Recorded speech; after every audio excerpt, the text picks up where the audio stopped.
My dear friends, this is Anamika Sharma. Welcome back to my channel.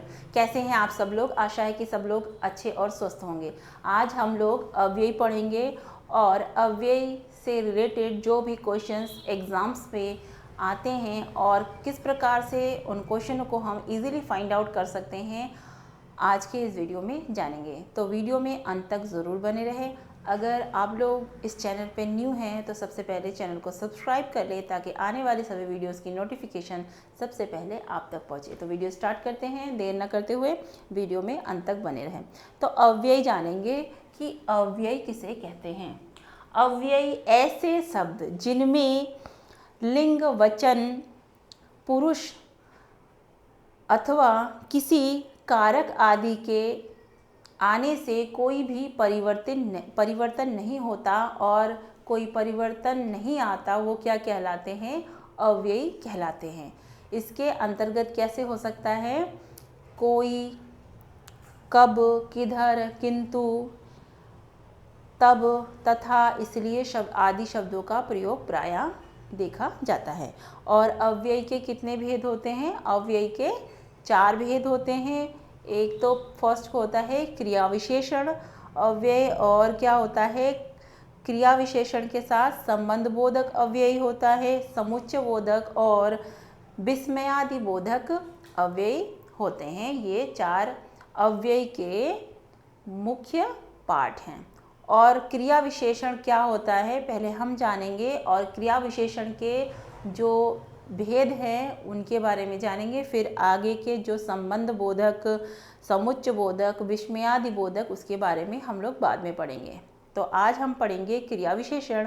क्रिया विशेषण जो शब्द क्रियापदों की विशेषता बतलाते हैं वो क्या कहलाते हैं? क्रिया विशेषण कहलाते हैं। जो शब्द क्रिया की विशेषता बताते हैं वो क्या कहलाते हैं? क्रिया विशेषण कहलाते हैं। कुछ एग्जाम्पल्स लेंगे और उसके द्वारा हम समझने की कोशिश करेंगे। क्रिया विशेषण के अंतर्गत एक उदाहरण लेंगे। क्रिया विशेषण, जैसा कि हमने डेफिनेशन में समझा था कि क्रिया की विशेषता जो बतलाते हैं वो क्या कहलाते हैं? क्रिया विशेषण कहलाते हैं। तो इसके अंतर्गत एग्जाम्पल्स लेते हैं। एग्जाम्पल्स: लड़का,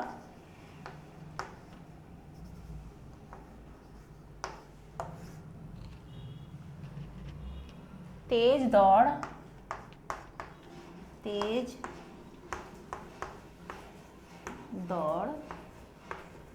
रहा है। क्रिया विशेषण अर्थात क्रिया की विशेषता। तो लड़का क्या कर रहा है? लड़का दौड़ रहा है। लड़के के द्वारा क्या करा जा रहा है? दौड़ा जा रहा है। और वो कैसे दौड़ रहा है? तेज दौड़ रहा है। तेज का अर्थ क्या हो गया? इसमें क्रिया जो है दौड़ रहा है और वो कैसे दौड़ रहा है? तेज दौड़ रहा है। तो ये क्या है? क्रिया की विशेषता बतला रहा है। तो ये क्या हो गया? क्रिया विशेषण। इस प्रकार से एक एग्जाम्पल और लेते हैं।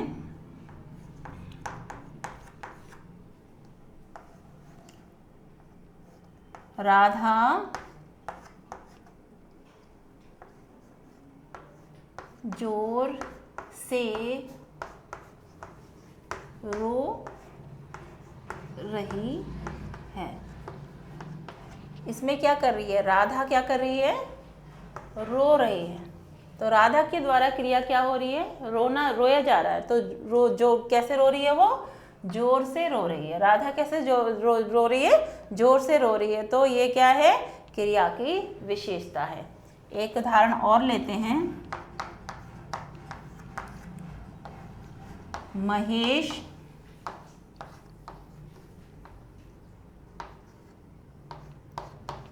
तेजी से आया। महेश क्या हुआ? आया। महेश आया और कैसे आया? तेजी से आया। तो उसका आना कैसा हुआ? तेज गति से हुआ। तो ये क्या हो गया? उसके आने की क्रिया कैसी हुई? तेज हुई। तो ये क्या है? क्रिया विशेषण। आई होप क्रिया विशेषण आप अच्छे से समझ गए होंगे। आगे का हम क्रिया विशेषण के 4 भेद होते हैं, उसे समझेंगे। क्रिया विशेषण के अंतर्गत 4 भेद होते हैं। पहले ये जान लेते हैं कि कौन कौन से होते हैं। कालवाचक क्रिया विशेषण, स्थानवाचक क्रिया विशेषण, परिमाणवाचक क्रिया विशेषण और रीतिवाचक क्रिया विशेषण। तो सबसे पहले हम जानेंगे कालवाचक क्रिया विशेषण के बारे में।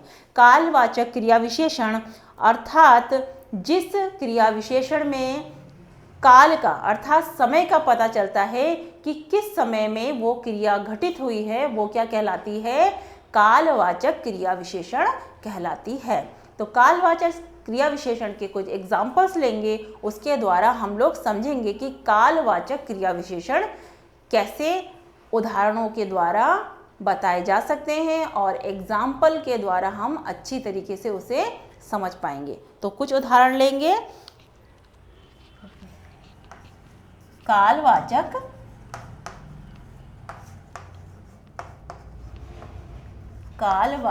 क्रिया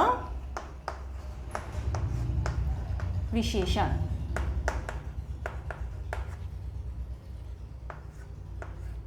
काल का अर्थ यहाँ पे क्या हुआ? समय से। तो कालवाचक क्रिया विशेषण के एग्जाम्पल मोहन कल आया था। इससे क्या पता चल रहा है कि मोहन आया था। कब आया था? कल आया था। तो इसके काल का पता चल रहा है, समय का पता चल रहा है। जिस भी सेंटेंस में समय का पता चल रहा है वो क्या, किसके अंतर्गत आएगा? कालवाचक क्रिया विशेषण के अंतर्गत आएगा। कुछ उदाहरण और लेते हैं। रीता आज विद्यालय आई थी। तो रीता क्या करी? रीता ने क्या किया? विद्यालय आए थे। कब आई थी? आज आई थी। इससे काल का पता चल रहा है। इसी प्रकार से एक उदाहरण और लेंगे।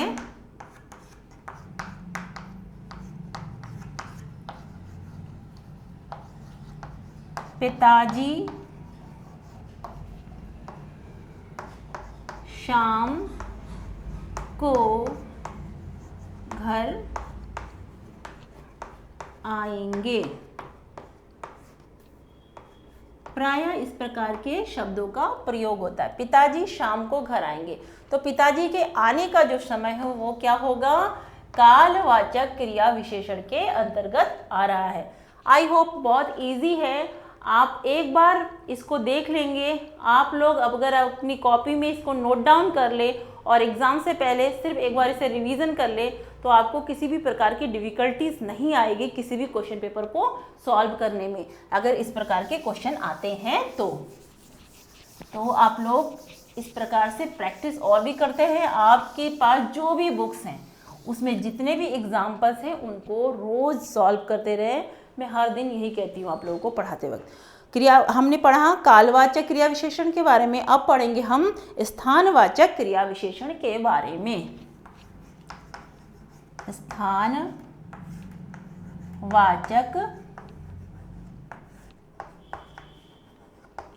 क्रिया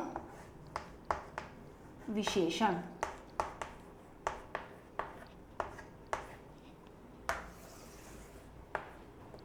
स्थानवाचक क्रिया विशेषण। स्थानवाचक क्रिया विशेषण ऐसी क्रिया जिसके अंतर्गत हमें वो क्रिया जिस स्थान पर हुई है उसका पता चल रहा है, वो ज्ञात हो रहा है, उस स्थान का पर्टिकुलर उस स्थान का ज्ञात हो रहा है, वो किसके अंतर्गत आता है? स्थानवाचक क्रिया विशेषण के अंतर्गत आता है। इसके उदाहरण लेंगे जैसे कि बंदर पेड़ पर बैठा है। बंदर क्या है? पेड़ पर बैठा है। इसमें स्थान क्या बताया गया है? बंदर के बैठने का स्थान बताया गया है। कहाँ पर? पेड़ पर क्या है, बंदर कहाँ बैठा है, पेड़ पर बैठा है, अर्थात स्थानवाचक क्रिया विशेषण का उदाहरण है। क्योंकि इस सेंटेंस में हम क्या जान रहे हैं कि बंदर कहाँ पे बैठा है, उस स्थान का हमें पता चल रहा है। कुछ उदाहरण और लेंगे। मोहन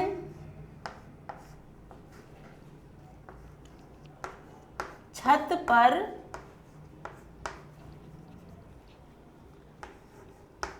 बैठा था।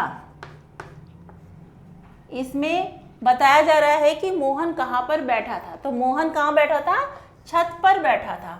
तो उसकी स्थान के बारे में पता चल रहा है कि मोहन किस जगह पर बैठा हुआ था, किस स्थान पर बैठा था, वो स्थान क्या था, छत पर बैठा था। कुछ उदाहरण और लेंगे।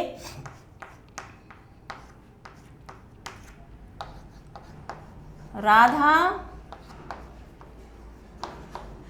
बाजार में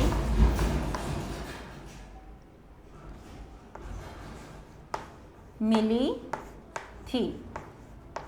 तो राधा मिली थी, कहाँ पे मिली थी, बाजार में मिली थी। तो स्थान क्या पता चल रहा है इसमें, बाजार। तो बाजार में मिली थी, तो राधा क्या है, राधा एक पर्सन है जो हमें कहाँ पे मिली थी, बाजार में मिली थी। अर्थात क्या है, ये स्थानवाचक क्रिया विशेषण का उदाहरण है। इस प्रकार से आप लोग इजीली फाइंड आउट कर सकते हैं। बस एक बार रिवीजन करने की आवश्यकता है। इसमें इतना कुछ है नहीं कि आप लोगों को कोई ट्रिक बता दिया जाए कि आप इसे कर लो। बस ये है कि आप लोगों को थोड़ा सा एक बार देखना पड़ेगा एग्जाम से पहले। उसके बाद हम जानेंगे परिमाणवाचक क्रिया विशेषण। परिमाणवाचक क्रिया विशेषण अर्थात मापतौल। परिमाण का अर्थ क्या होता है, यहाँ पे मापतौल से है क्रिया विशेषण का वह रूप जिसमें हमें क्रिया की मात्रा अर्थात मापतौल का पता चलता है, वो क्या कहलाते हैं, परिमाणवाचक क्रिया विशेषण कहलाते हैं। कुछ उदाहरण के द्वारा समझेंगे। आज मैंने, तो क्या है ये, परिमाण वाचक क्रिया विशेषण।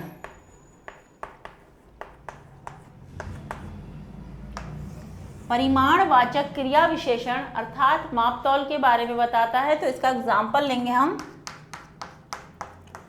आज मैंने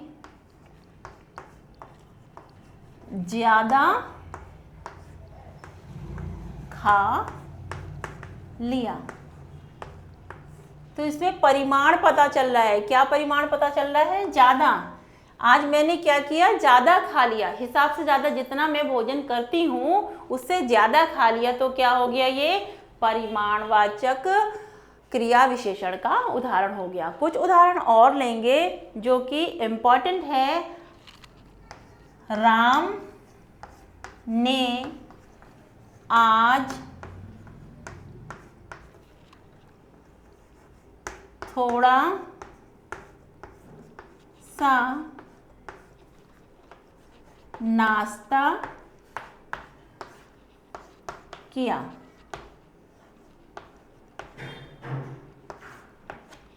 राम ने आज थोड़ा सा नाश्ता किया, अर्थात राम के द्वारा नाश्ता किया गया। कितना किया गया, थोड़ा सा, अर्थात इसमें परिमाण का पता चल रहा है। तो क्या हो गया, ये परिमाणवाचक क्रिया विशेषण का उदाहरण हो गया। नेक्स्ट उदाहरण और लेंगे हम। मोहन आज थोड़ी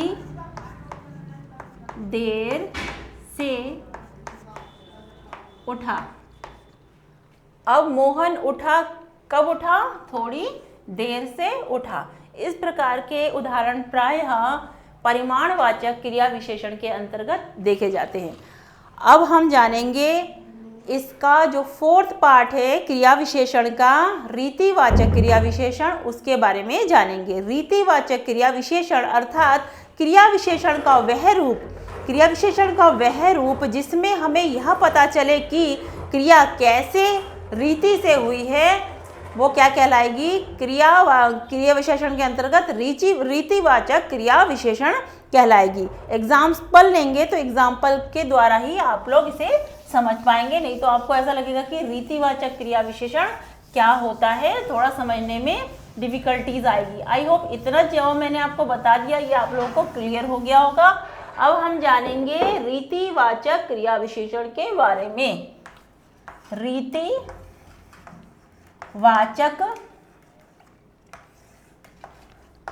क्रिया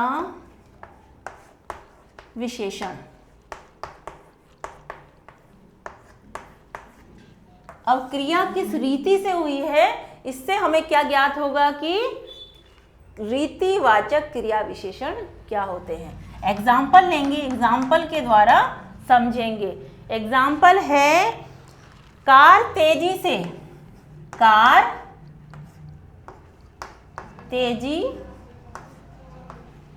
से निकल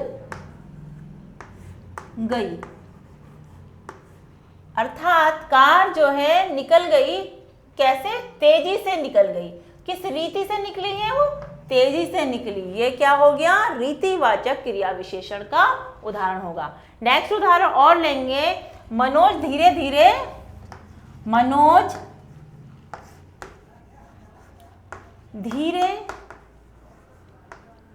धीरे चलता है। मनोज चलता है, कैसे रीति से चलता है? धीरे धीरे चलता है, अर्थात रीतिवाचक क्रिया विशेषण का उदाहरण है। नेक्स्ट उदाहरण लेंगे।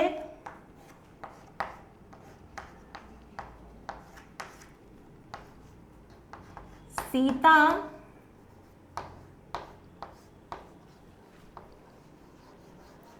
धीरे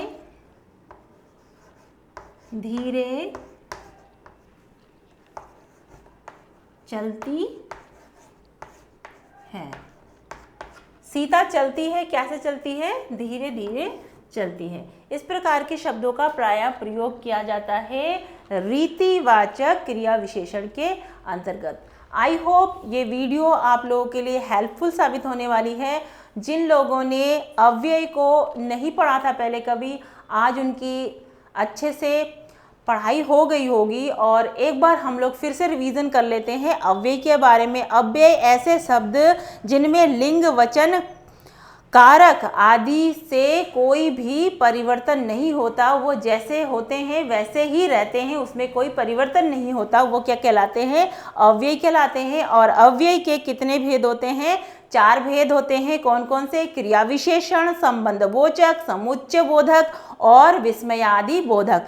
और उस प्रकार से जो क्रिया विशेषण है, क्रिया विशेषण के भी 4 भेद होते हैं। कौन कौन से होते हैं क्रिया विशेषण के? पहले क्रिया विशेषण को जानते हैं। क्रिया विशेषण जो शब्द क्रिया पदों की विशेषता बतलाते हैं वो क्या कहलाते हैं? क्रिया विशेषण कहलाते हैं। और क्रिया विशेषण के जो 4 भेद हैं वो क्या है?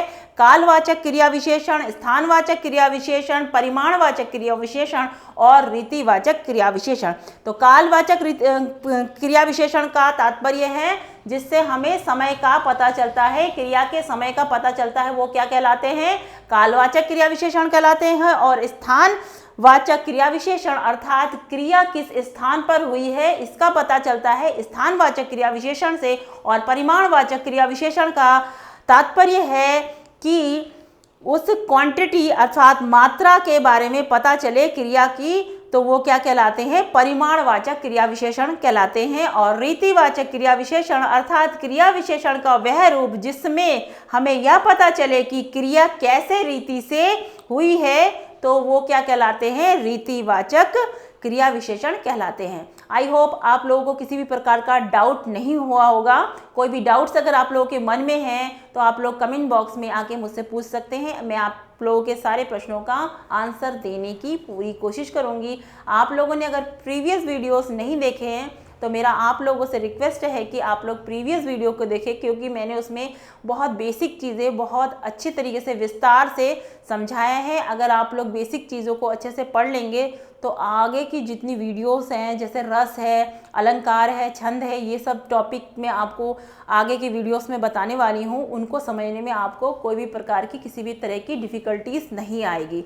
आई होप ये वीडियो आप लोगों को सभी को बेहद पसंद आई होगी। अगर वीडियो आप लोगों को पसंद आई और आप लोगों को हेल्पफुल लगी है तो लाइक का बटन ज़रूर प्रेस करें, और इस प्रकार की न्यू वीडियोस की अपडेट्स को पाते रहने के लिए चैनल को ज़रूर सब्सक्राइब कर ले और बेल आइकन को साथ में प्रेस करना बिल्कुल भी ना भूलें। जब तक न्यू वीडियो आए पढ़ते रहिए और आगे बढ़ते रहिए। Thanks for watching.